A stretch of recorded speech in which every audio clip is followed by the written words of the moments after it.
बच्चे का दिमाग एक ऐसी चीज़ है जो अपने सिस्टम से ही काम करता है।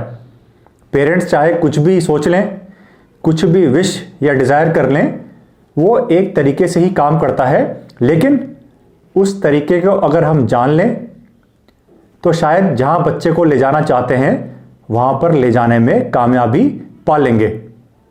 लेकिन मैं जो देखता हूँ, बहुत सारे माता पिता इस चीज़ को समझ नहीं पाते कि बच्चे का दिमाग कैसे काम करता है, और इस वजह से या तो वो बच्चे को वहाँ नहीं ले जा पाते जहाँ चाहते हैं, या फिर बहुत देर हो जाती है। हेलो, गुड मॉर्निंग एंड नमस्कार। This is Gaurav Bhandari, child's high performance coach, future career guide and mentor. तो आज का जो टॉपिक है कि बच्चे का दिमाग किस तरह से काम करता है, ये बहुत ही ज़रूरी टॉपिक है। इसको समझना हर माता पिता के लिए इसलिए इम्पॉर्टेंट है क्योंकि अगर हम जानेंगे कि हमारे बच्चे के साथ ये और ये हो रहा है और होगा, तो हम शायद उसकी एक्टिविटीज़ उसके फ्यूचर के लिए बेटर प्रिपेयर्ड रहेंगे। हम उन सब चीज़ों को समझेंगे जो उसकी ज़िंदगी में ज़रूरी हैं और वो किस तरह से उसके जीवन में आ रही हैं, कब आ रही हैं, और हमें क्या करना है कि हम अपने बच्चे को उससे नेविगेट करके, उस सफ़र से गाइड करके आगे लेके जाएं ताकि वो बहुत बेहतर करे। तो चलिए आइए देखते हैं कि बढ़ते बच्चों में दिमाग किस तरह से काम करता है। तो बच्चे का दिमाग एक स्पॉन्ज की तरह है। जैसे स्पॉन्ज पानी सोखता है, उस तरह से बच्चे का दिमाग भी हर चीज़ एब्जॉर्ब करता है।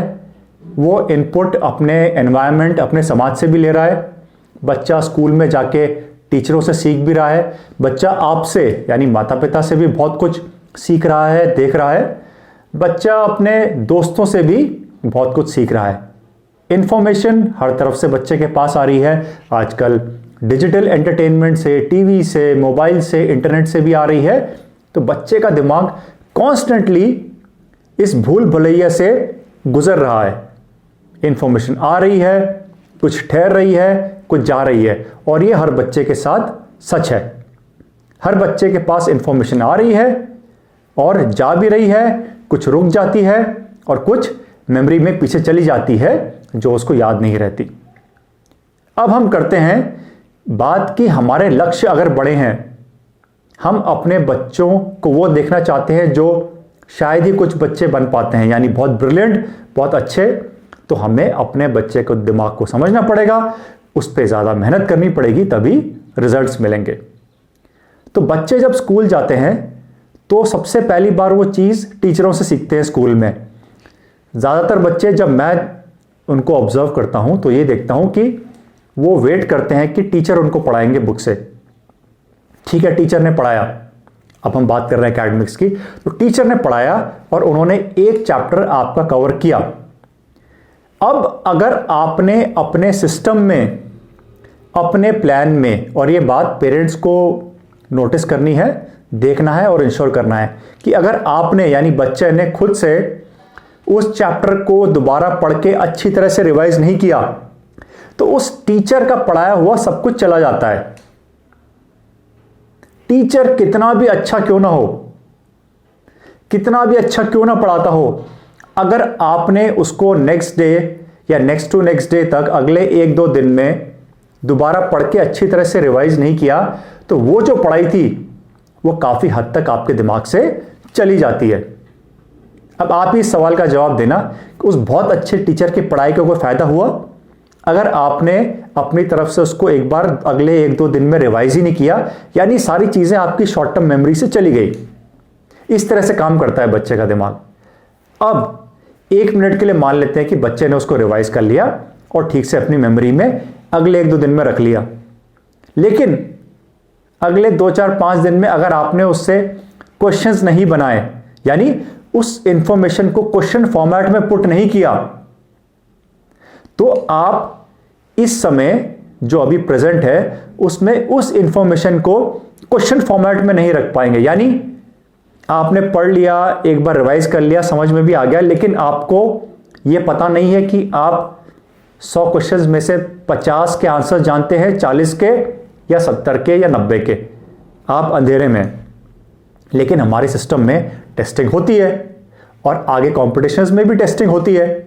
तो क्या हमें जानकारी को क्वेश्चंस फॉर्मेट में कन्वर्ट करना चाहिए? तो जो बच्चा इसको कर लेगा उसके पास उस नॉलेज का अच्छा स्टोरेज भी होगा और नॉलेज उसके माइंड में भी रहेगी और वो रिक्वायर्ड समय पर आउटपुट भी दे पाएगा।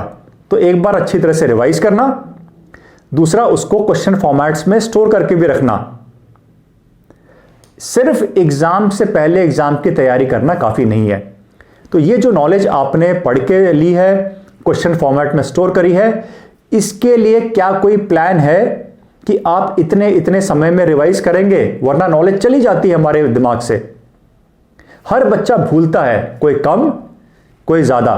तो आपने जो आपकी मेमोरी की एबिलिटी है, इस पे मैं पिछले वीडियोस में भी बता चुका हूं कि मेमोरी पे कैसे काम करें, कि आपकी जो मेमोरी है उसके हिसाब से आपके जो रिवीजन होने चाहिए थे, क्या वो प्लान में है या नहीं है?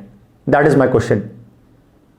अगर प्लान में नहीं है तो आप सिर्फ एग्जाम से पहले की तैयारी से अपने आने वाले रिजल्ट का अनुमान नहीं लगा सकते।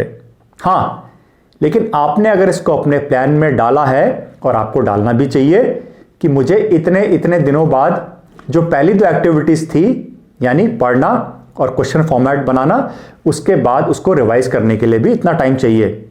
वो 2 हफ्ते में एक बार हो सकता है, वो 20 दिन में एक बार हो सकता है, वो 10 दिन में भी एक बार हो सकता है। अब थोड़ा सा वर्कलोड का आपको मैं आइडिया देता हूं।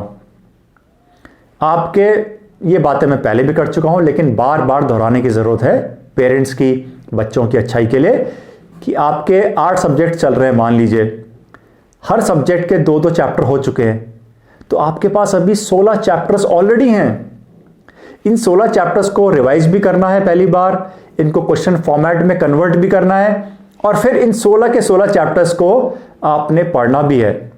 अगर आप 2-2 चैप्टर करके भी स्लॉट बनाते हैं, अगर आप अपने आप को 1.5 घंटा देते हैं, 1.5 घंटे में इन 2 चैप्टर्स को मैं रिवाइज करके इस दिन इस समय से इस समय तक करूंगी या करूंगा, तब तो आपका प्लान ठीक है।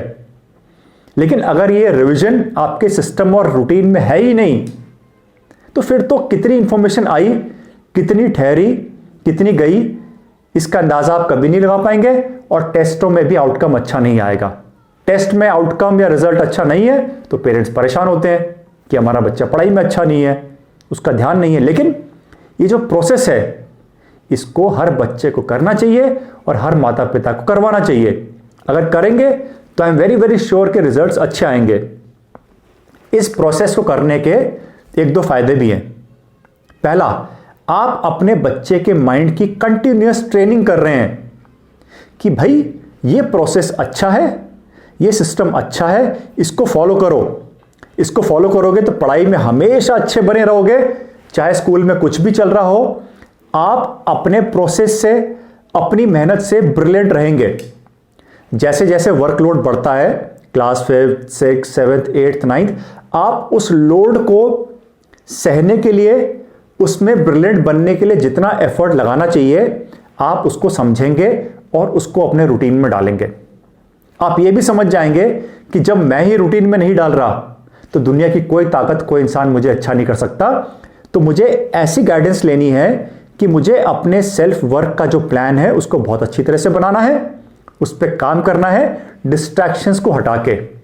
और ये पेरेंट्स की ड्यूटी है कि या तो बच्चे से ऐसा काम करवाएं, लेकिन जो मैं देखता हूं कि ज्यादातर पेरेंट्स इस टाइम, रूटीन और पढ़ाई की जो विविधताएं हैं, जो अलग अलग सब्जेक्ट्स हैं, चैप्टर्स हैं, उसको मैनेज करने में ज्यादातर सक्षम नहीं होते।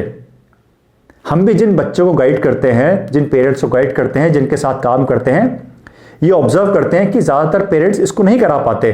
चाहे काबिलियत की कमी है, चाहे समय नहीं है, लेकिन ये हकीकत है, इसमें बुरा मानने वाली बात नहीं है। जो रियलिटी है मैं आपके साथ शेयर कर रहा हूं कि ज्यादातर पेरेंट्स नहीं कर पाते। तो उनको चाहिए कि इस चीज को समझें। If they come to us, अगर हमारे पास आते हैं तो हम उनको सिखाते हैं, गाइड करते हैं कि किस तरह से इसको काम करें, क्योंकि आपको ये समझना बहुत जरूरी है कि आपके बच्चे का दिमाग इस तरह से इंफॉर्मेशन ले रहा है, इस तरह से आउटपुट दे रहा है, कहां कहां कमियां हैं। कमियां या तो एक अच्छे तरीके को समझने की नहीं है, या कमी मोटिवेशन की है कि प्रेरणा के लिए उसको कुछ और इनपुट्स देने चाहिए, या परिवार में माता पिता और बच्चे के बीच में कोऑर्डिनेशन नहीं है इस चीज को लेके।